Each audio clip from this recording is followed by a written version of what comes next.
Recentemente foi mostrado para nós o novo jogo de Pokémon, o Legends ZA, e durante a apresentação do jogo apareceu esse post aqui. No meu bairro eu sou conhecido como Varetão, o Varetão da meia-noite. E vendo a galera reagir, eu pensei que talvez ele poderia ser um pouquinho importante pra galera se surpreender com ele ali. Gente, parece isso.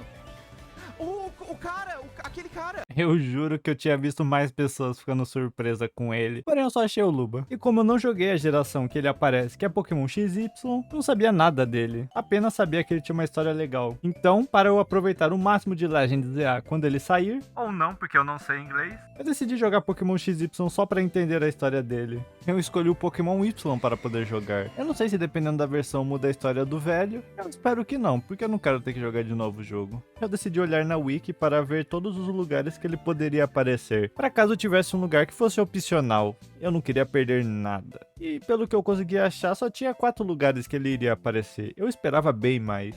Bom, 4 entre aspas, porque são 3, mas vamos arredondar para 4 para bater a meta.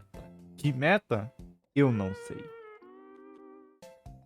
A única parte ruim dessa jornada é que eu estou com foco na história do AZ. Então todo o resto do jogo eu faço por obrigação. Eu não tava muito afim de upar os Pokémon ou ver a história dos outros personagens do jogo. Mas eu iria precisar vencer dos 8 ginásios, da Elite dos 4 e também da campeã. E tudo isso é apenas pra eu ver um trecho da história desse mendigo safado.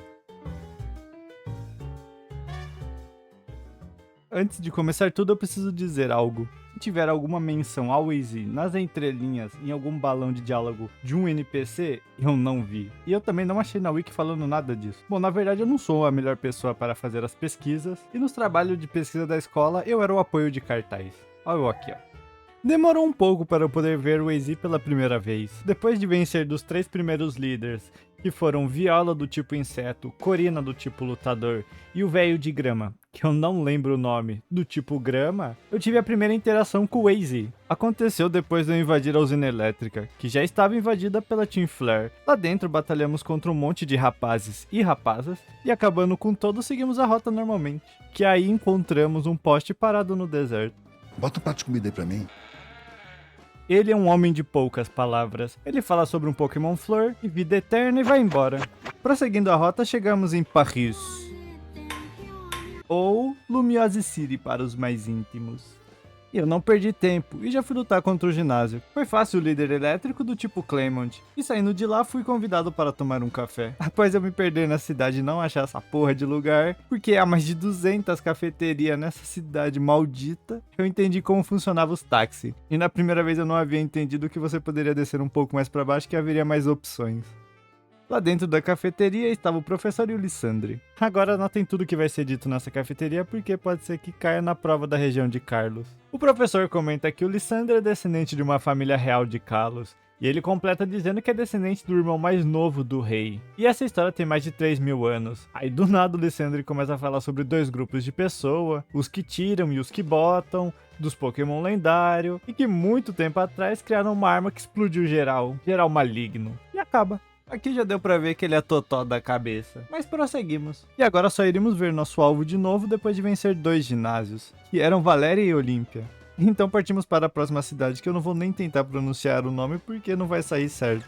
Eu cheguei na cidade do próximo ginásio e venci sem dificuldades. E eu venci usando apenas poucos Pokémon. Como eu não ia upar nenhum Pokémon por preguiça, eu tava usando apenas Greninja e Charizard, com a Mega Evolução Y. Eu só tive um pequeno probleminha após a batalha dela. A gravação pós-batalha com ela eu perdi toda. E era a gravação de eu indo numa fábrica de Pokébolas vencer da Team Flare. É uma pequena parte que eu perdi, mas como eu preciso mostrar todas as partes importantes do jogo, que eu acho pelo menos, eu vou demonstrar em formato de arte pra vocês.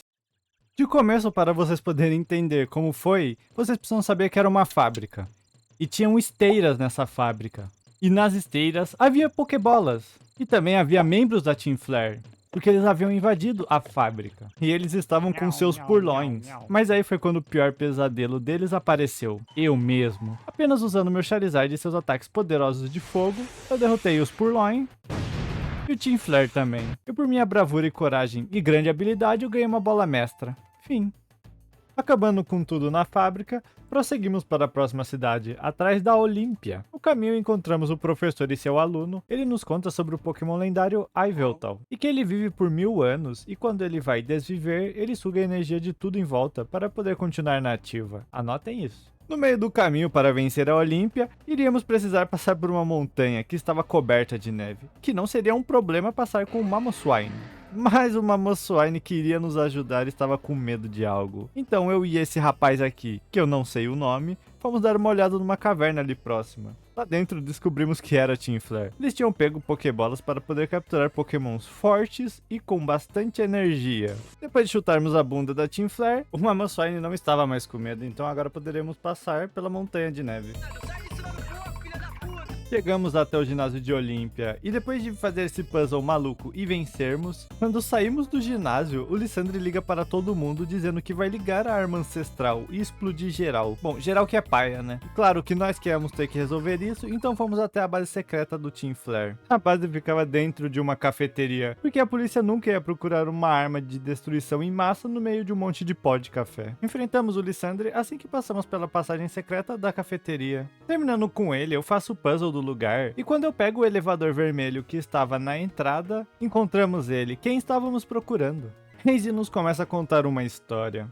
A história era bem antiga, que tinha um homem que amava muito seu Pokémon, e que foi obrigado a mandar ele para a guerra. E muitos anos depois de ter enviado seu Pokémon para a guerra, ele recebeu uma caixinha bem pequenininha, que era infelizmente o Pokémon dele desvivido. O homem iria fazer qualquer coisa para poder trazer o seu Pokémon de volta, então ele criou a arma suprema.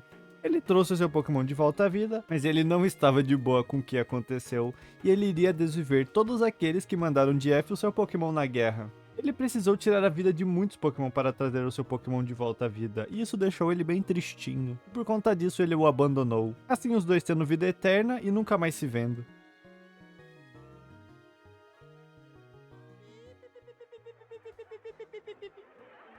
Depois da mega história, teve toda uma cena de botões e a arma ancestral sendo ligada. E eu tive que ir lá desligar ela, né? Claro. E esse cara aqui, que na porta dele era onde estava a mega arma ancestral, pagou mais de 5 milhões de Pokécoins para poder ter uma vida nova. Coitado, mal ele sabia que eu ia estragar esse investimento dele. Nos encontramos de novo com o Lissandre em sua outra base secreta, teve toda uma conversa que eu ignorei e não li para poder explicar para vocês, e enfrentamos vários capangas dele no caminho. No meio da sala tinha um casulo que começou a rachar depois da batalha, e de lá sai essa desgraça em formato de Y. E com uma cena muito legal, começamos uma batalha contra ele, e por muito pouco eu quase não saio de lá com vida. Lissandre chega após tudo isso numa vibe bem Dr. Octopus, meio mosquitão na verdade. Quando saímos do laboratório encontramos o AZ de novo, e eu não lembrava que ele aparecia aqui, então a Wiki estava certa, era assim 4 vezes, e aí eu estava errado. E agora era a hora da tristeza. Para eu ver o final da história do AZ, eu ia precisar vencer da liga, e eu estava apenas com 2 Pokémon level alto. Eu até pensei em upar todos, mas algo dentro de mim falou mais alto, então eu fui assim mesmo. Também faltava um líder de ginásio ainda que era do tipo gelo. Pela tipagem dele não teve dificuldade, para resumir toda a luta, o Charizard passou o cano em todos os Pokémon dele. Chegamos até o salão da Elite. 3 deles foram fácil, mas teve um que me deu um pequeno trabalhinho. Eu não tinha nada que dava vantagem sobre ele, então eu tive que usar alguns revive. Normalmente eu não uso item de cura nas batalhas, porque elas são até que fácil, mas como aqui eu não queria dificuldade e sim só terminar essa p***, eu usei. Em respeito à campeã dessa região, para não resumir dizendo só que foi fácil, a batalha dela foi assim. Eu apertei o Mega Anel do Charizard, ele evolui, é Tonhonho pra lá, é Tonhonho pra cá, acabou. Agora, sendo um campeão, eu poderia ver a última cena do AZ. Tivemos uma cena linda com esse quadro, que era um mosaico, cheio de cores. Ah não, pera, são pessoas. E nesse 4K Full HD, o AZ aparece e nos desafia para uma batalha. A batalha contra o AZ parece até uma batalha de rota inicial. Ele usa um Turkle, um Sigilyph e um Golurk. Uma curiosidade sobre o time dele é que o AZ tem muitos anos de vida. E Sigilyph e Golurk são Pokémon do tipo Incas e Maias, sabe? Um papo bem mesopotâmico mesmo, pra vocês terem noção do quão antigo eles são. E o Turkle é uma tartaruga, é aquele papo de tartaruga viver por muito tempo. Então provavelmente o time dele é o mesmo por anos. E depois de vencer esse time velho dele, ele se sente livre. Ele se sentia culpado por criar a arma ancestral. E agora ele dizia que estava livre novamente. E sua Fluete aparece no céu, desculpando ele por tudo, por ter matado aquele 1 bilhão de bicho, terminando o jogo com essa cena linda de reunião. E tudo que eu pedi para anotar durante essa jornada, eu nem sei pra que eu pedi. Bom, se anotaram podem apagar, porque eu não vou usar pra porra nenhuma. E depois de toda essa história linda do Waze e sua Fluete, sobre errar e perdoar, eu me pego pensando, será que nós meros mortais daqui 3.000 anos, nós iremos perdoar a Game Freak por esses preços estratosféricos? Puta que...